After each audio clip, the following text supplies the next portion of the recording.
ሰላም ጤና ይስጥልኝ። ዛሬ እጅግ አነጋጋሪና ወቅታዊ መረጃዎችን ይዘንላችሁ ቀርበናል። ፕሬዝዳንት ዶናልድ ትራምፕ በህዳሴው ግድብ ዙሪያ ለግብጽ ፕሬዝዳንት የላኩት አስቸኳይ ደብዳቤ ምን ይላል? አሜሪካ በኢትዮጵያ ጨምሮ በ75 ሀገራት ላይ የጣለችው አዲስ የቪዛ እገዳስ ማንን ላይ ያነጣጠረ ነው? የትናንቱ ህወሓት ዛሬ የለም ነገም አይመጣም ያሉት የቀድሞ ከፍተኛ አመራር ምን አስፈራቸው? እኒንና ሌሎች መረጃዎችን በዝርዝር ይዘናል። እስከ ዜናችን ፍጻሜ ድረስ አብራችሁን ቆዩ። የአሜሪካው ፕሬዝዳንት ዶናልድ ትራምፕ በታላቁ የኢትዮጵያ ህዳሴ ግድብ ዙሪያ አዲስ እንቅስቃሴ ጀምረዋል። ትራምፕ ጥር 16 ቀን 2026 ለግብጽ ፕሬዝዳንት አብዱል ፈታህ አልሲሲ በጻፉት ደብዳቤ አሜሪካ በኢትዮጵያ፣ ግብጽና ሱዳን መካከል ዳግም ሽምግልና ለመጀመር ዝግጁ መሆኗን ገልጸዋል። ትራምፕ በደብዳቤያቸው ካሰፈሩት ዋና ዋና ነጥቦች መካከል ማንኛውም አካል የናይል ውሃ በብቸኝነት መቆጣጠርና ጎረቤቶቹን መጉዳት የለበትም የሚል ጠንካራ መልእክት አስተላልፈዋል። ጉዳዩ ወደ ወታደራዊ ግጭት እንዳያመራ ስጋታቸውን ገልጸዋል። ለግብጽና ሱዳን አስተማማኝ የውሃ ፍሰት እንዲኖር፣ ለኢትዮጵያ ደግሞ የኤሌክትሪክ ኃይል እንድታመነጭ የሚያስችል ፍትሃዊ ስምምነት ያስፈልጋል ብለዋል። ይህ ደብዳቤ ለኢትዮጵያ፣ ለሱዳን፣ ለሳውዲና ለተባበሩት አረብ ኤሚሬትስ መሪዎች ግልባጭ ተደርጓል። ትራምፕ በጉዳዩ ላይ የቀጠናው ሀገራት በማሳተፍ አዲስ ጫና ለመፍጠር እያሰቡ መሆኑን ፍንጭ ሰጥተዋል። ሌላው አስደንጋጭ ዜና አሜሪካ ኢትዮጵያን ጨምሮ በ75 ሀገራት ላይ የቪዛ ሂደቶችን ልታቋርጥ መሆኑ ነው። የስቴት ዲፓርትመንት እንደገለጸው ከጥር 21 ቀን 2026 ጀምሮ ዲቪን ጨምሮ በቋሚነት ወደ አሜሪካ የሚያስገቡ የኢሚግራንት ቪዛዎች ይቋረጣሉ። ምክንያቱ ምንድን ነው? ትራምፕ እንዳሉት አሜሪካ በመንግስት ድጋፍ የሚኖሩ ስደተኞች ቁጥር ለመቀነስ ትፈልጋለች። በተለይ ከኢትዮጵያ ተወላጅ መካከል 47.6 በመቶ የመንግስት ድጋፍ ተጠቃሚ መሆናቸውን ትራምፕ ጠቅሰዋል። ይህ ውሳኔ የቱሪስት፣ ተማሪና የንግድ ቪዛዎችን አይጨምርም። ወደ ትግራይ ስንመለስ የቀድሞው የህወሓት የቁጥጥር ኮሚሽን ሊቀመንበር ተክለ ብርሃን አራያ ስለ ፓርቲው የወደፊት እጣ ፋንታ አስከፊ ትንቢት ተናግረዋል። የትናንቱ ህወሓት ዛሬ የለም ነገም አይመጣም ያሉት ታጋዩ ፓርቲው በሙስናና በአመራር መከፋፈል ምክንያት ወደማይድንበት ደረጃ መድረሱን ገልጸዋል። እንደሳቸው ገለጻ ህወሓት በአሁኑ ሰዓት ወደ 4 ቡድን ተከፋፍሏል። አመራሩ ስለ ህዝቡ ሳይሆን ስለ ግል ጥቅሙ ብቻ ይጨነቃል። ትግራይ መዳን ያለባት በህዝብ ምርጫ በሚቆም ሲቪል መንግስት እንጂ በህወሓት ስም ባሉ ቡድኖች አይደለም ብለዋል። የአመራር ግድያ በሰሜን ሸዋ ዞን ደበሲና ከተማ አስተዳደር ተቀዳሚ ምክትል ከንቲባ አቶ ወንድም ሲገኝ ማሙሼ በድንገተኛ ጥይት ተመተው መገደላቸው ተሰምቷል። በሌላ ዜና የኢፌዴሪ መከላከያ ሰራዊት አሰብን ያካለለ የኢትዮጵያ ካርታ ተረክቦ ይፋ ማድረጉ አነጋጋሪ ሆኗል። ሜጀር ጀነራል ተሾመ ገመቹ ህዝቡ ለባህር በር ይዘጋጅ ካሉ በኋላ አሰብ ለማስመለስ ጊዜው አሁን ነው ማለታቸው በቀጠናው ያሉ ውጥረት ከፍ ሊያደርገው እንደሚችል ተገምቷል። ከወልቃይት ጠገዴ እንዲወጡ የታዘዙ ድርጅቶች በወልቃይት ጠገዴ ሰቲት ሁመራ ዞን የሚንቀሳቀሱት IMC እና NRC የተባሉ ዓለም አቀፍ ግብረሰናይ ድርጅቶች በአስቸኳይ አካባቢውን ለቀው እንዲወጡ ታዘዙ።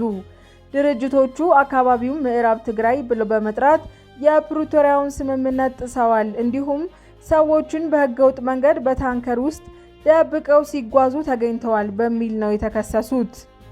የጀነራል ሳሞራ የኑስ ጥያቄ። የቀድሞው ኢታማዦር ሹም ጀነራል ሳሞራ የኑስ በትግራይ ያለው ጊዜያዊ አስተዳደር በአስቸኳይ እንዲፈርስና ህዝቡ በመረጠው መንግስት እንዲመራ ጠይቀዋል። እሳቸውም በዚህ ሂደት ውስጥ ቀጥተኛ ተሳትፎ በማድረግ ህዝባቸውን ለማገልገል ዝግጁ መሆናቸውን ገልጸዋል። ጠቅላይ ሚኒስትር ዶክተር አብይ አህመድ ጉብኝትና ግዙፉ ፕሮጀክት። የቢሾፍቱ ሜጋ አየር ማረፊያ በአፍሪካ ታሪካዊ ትልቁ የተባለው የቢሾፍቱ ዓለም አቀፍ አውሮፕላን ማረፊያ ግንባታ በይፋ አስጀመሩ። በመጀመሪያው ምዕራፍ 60 ሚሊዮን ሲጠናቀቅ ደግሞ በ110 ሚሊዮን መንገደኞችን የማስተናገድ አቅም ይኖረዋል። ይህም ኢትዮጵያን ከአፍሪካ ቁልፍ የአቪዬሽን ማዕከል ያደርጋታል።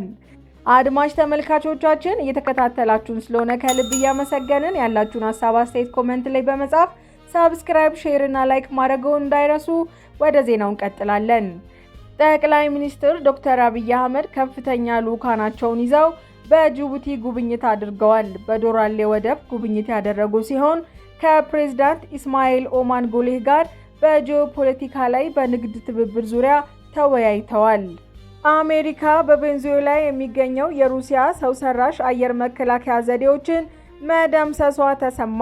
ፕሬዝዳንት ኒኮላስ ማዱሮን በአሜሪካ ልዩ ኃይሎች ተይዘው ለፍርድ ወደ ኒውዮርክ መወሰዳቸው ትልቅ ዜና መሆኑ ይታወሳል። ሶማሌላንድ ይህንን የአሜሪካ እርምጃ መደገፏን ገልጻለች። ታዋቂው የህፃናት ምግብ አምራች ኔስትል ሰምና ናን የተሰኙ ምርቶች ላይ ክሩስላይድ የተገኘው ኬሚካል ጋር ንክኪ ስላላቸው እንዲመለሱ ጥሪ አቅርቧል።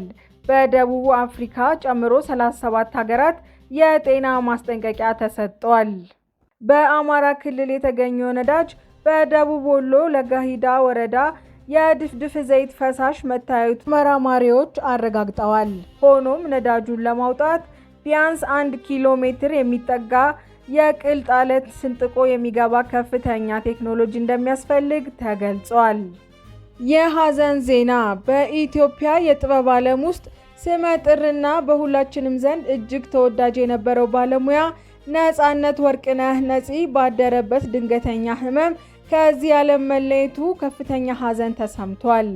ነፃነት በተለይም በኢቢኤስ ቴሌቪዥን ለበርካታ ዓመታት የሚተላለፈው የቤተሰብ ጨዋታ ፕሮግራም አዘጋጅና አቅራቢነቱ በብዙ ቤቶች ዘንድ ይታወቃል። ከፕሮግራም አቅራቢነቱ ባሻገር በበርካታ ፊልሞች ላይ ባሳየው የድንቅ ትወና ብቃቱና ልዩ በሆነው የሰው አክባሪነቱ በኢትዮጵያውያን ልብ ውስጥ ትልቅ ስፍራ ነበረው። ትላንት ማታ ቻው ብሎ የተለየን ሰው ዛሬ በዛው ላይ መለስ ይሄዳል ብሎ ማመን ያዳግታል። ነፂ ድንገተኛ መለየቱ መላውን የጥበብ ቤተሰብና አድናቂዎቹን በሐዘን ሰብሯል። ነፃነት ወርቅነህ ባለትዳርና የ3 ልጆች አባት ነበረ። ለባለቤቱ ለልጆቹና ለወዳጅ ዘመዶቹ መጽናናትን እንመኛለን። አሜሪካ ዜጎቿ በአስቸኳይ ከቬንዙዌላ እንዲወጡ አሳሰበች። ወደ ቬንዙዌላ እንዳትጓዙ የሚል ጥብቅ ማስጠንቀቂያም ያስተላለፈው የአሜሪካ የውጭ ጉዳይ ቢሮ በሀገሪቱ ያለው ሁኔታ ምንም ያልተረጋጋና አደገኛ መሆኑን ገልጿል። በተለይም ኮሌክቲቫስ የሚባል የታጠቁ ሚሊሻ ቡድኖች አሜሪካውያንና በአሜሪካ ምልክት ያለባቸውን ተሽከርካሪዎች ለማጥቃት እንቅስቃሴ መጀመራቸውን ተናግሯል። አሜሪካ ቬንዙዌላን በደረጃ 4 ከፍተኛ የስጋት ቀጠና ውስጥ መድባለች። ይህም ማለት በሀገሪቱ ከፍተኛ የሆነ የሽብርተኝነት፣ የአፈናና የዘፈቀደ ህጎችና ህዝባዊ አመጽ ስጋት አለ ማለት ነው። በመጨረሻም በኦሮሚያ ክልል አርሲ ዞን ዳክሲስ በሚባል አካባቢ የሚገኘው ግሎባል ነዳጅ ማደያ ላይ የሚፈጸመው ድርጊት የመንግስትን ውሳኔ አስከትሏል። ከፍተኛ የውጭ ምንዛሬ ወጥቶበት ወደ ሀገር የሚገባን ነዳጅ በማደያው ምርቃት ወቅት መሬት ላይ ሲርከፈከፍ የሚያሳይ ምስል በማህበራዊ ሚዲያ መነጋገሪያ መሆኑ ይታወቃል። የነዳጅ ኢነርጂ ባለስልጣን ዋና ዳይሬክተር ዶክተር ደስታው መኳንንት ለቲክቫ ኢትዮጵያ እንደገለጹት ድርጊቱ ህገወጥ በመሆኑ ማደያው ቢያንስ ለ3 ወር ፈቃዱ ታግዷል። ድርጊቱ የፈጸሙ ግለሰቦችም በህግ ተጠያቂ እንደሚሆኑ ተገልጿል። ባለስልጣኑ ማደያዎቹ ነዳጅ ለህዝብ ጥቅም በጥንቃቄ ማቅረብ እንዳለባቸውም አሳስበዋል። አድማጭ ተመልካቾቻችን ስትከታተሉን ስለነበር ከልብ እያመሰገንን ለዛሬ የያዝናቸው ዜናዎች እኒህን ይመስሉ ነበር። በሌላ ዜና እስክንገናኝ ድረስ ቸር ቆዩልን።